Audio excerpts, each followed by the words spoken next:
On a June morning in 1582, the most powerful man in Japan woke to the sound of gunfire inside his own capital. By the time he understood what was happening, 13,000 soldiers had surrounded the temple where he slept. They weren't a rival army, they were his army. And the man who had turned them against him was one of the generals he trusted most. For more than 400 years, Japan has argued about a single question: why? This is the rise and fall of Oda Nobunaga, the warlord they called the Demon King. He had clawed his way from a joke to the brink of ruling everything, and he would lose it all in a single morning. He did not begin as a demon, he began as a joke. As a young man, Nobunaga was such an embarrassment that his own people nicknamed him Owari no Outsuke, the great Fool of Owari.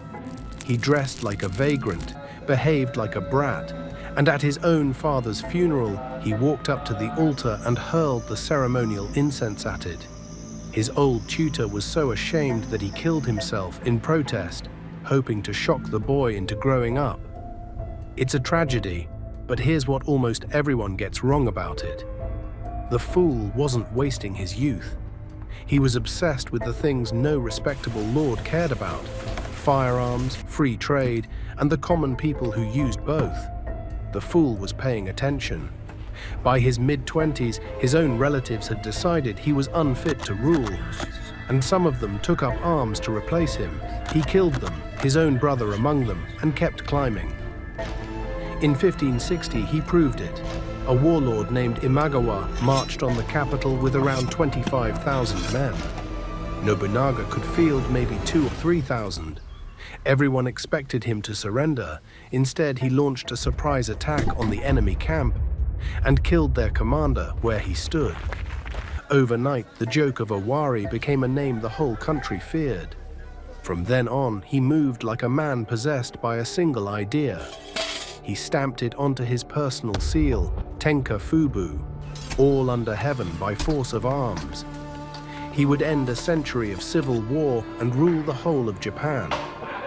He marched into Kyoto, installed a shogun as a puppet, then threw him out a few years later, ending a dynasty that had ruled for 200 years. He tore down hundreds of toll gates that strangled trade, smashed the old guild monopolies, and threw his cities open to anyone who wanted to do business. Peasant or merchant, it made no difference. Money, like everything else, now answered to him. At the Battle of Nagashino, he lined up 3,000 gunmen behind wooden walls and fired in rotating volleys, mowing down the most feared cavalry in Japan before they could land a blow. And on the shore of Lake Biwa, he raised something the country had never seen: Azuchi Castle, 7 stories of black lacquer and gold leaf, built less for defense than to announce what the future would look like and who owned it. He was rewriting how war, money, and power worked, all at once. But the same man who modernized Japan also earned the name that stuck to him: the Demon King of the 6th Heaven. When the warrior monks of Mount Hiei defied him, he surrounded their holy mountain and burned it to the ground. Thousands died there in a single day: monks, soldiers, and people who had come to the mountain only for shelter. When a rebel stronghold refused him, it too went up in flames. He could be visionary one year and merciless the next, and by 1582, almost no one was left to stop him. His banners flew over nearly all of Japan. One more campaign, and the country would finally be his. That spring, he sent one of his best generals west to reinforce a struggling campaign. The general's name was Akechi Mitsuhide, a cultured, careful, deeply loyal commander who had served Nobunaga for years. Mitsuhide gathered his army and marched. But somewhere on the road, he turned them around, toward Kyoto, toward the temple called Honno-ji, where his lord was resting almost completely unguarded. Around 150 men stood between Nobunaga and an army of 13,000. When the first shots rang out at dawn, Nobunaga reportedly thought it was a drunken brawl in the street. Then he saw the banners, and he knew.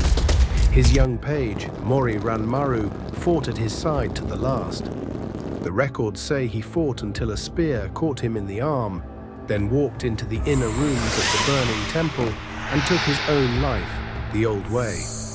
His attendants set the fire higher to hide his body, and it worked. When Mitsuhide's men searched the ashes, they found nothing. The most powerful man in Japan had simply vanished. Mitsuhide's triumph lasted 13 days.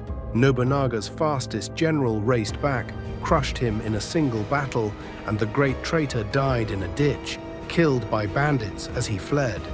He is remembered as the 13-day ruler, which leaves the question that has never gone away. Why did Mitsuhide do it?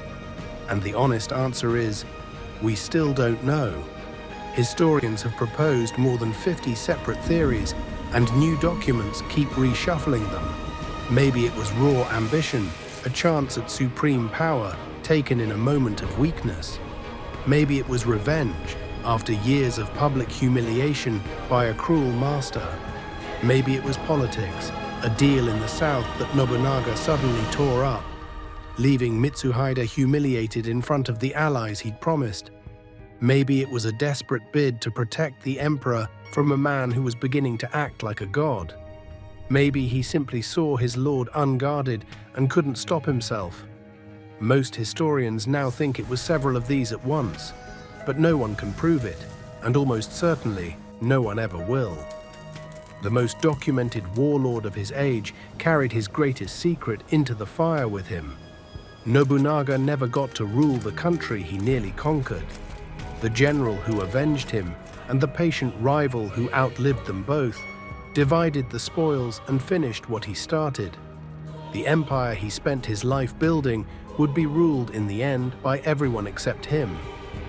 The Japanese still sum it up in a single line: Nobunaga pounded the rice cake, Hideyoshi shaped it, and Ieyasu ate it. He dragged a broken country to the edge of unity, terrified and dazzled everyone who knew him, and was erased in a single morning by the one man he never thought to watch. The Demon King changed Japan forever, and the only part of his story that everyone agrees on is that he was undone by someone he trusted.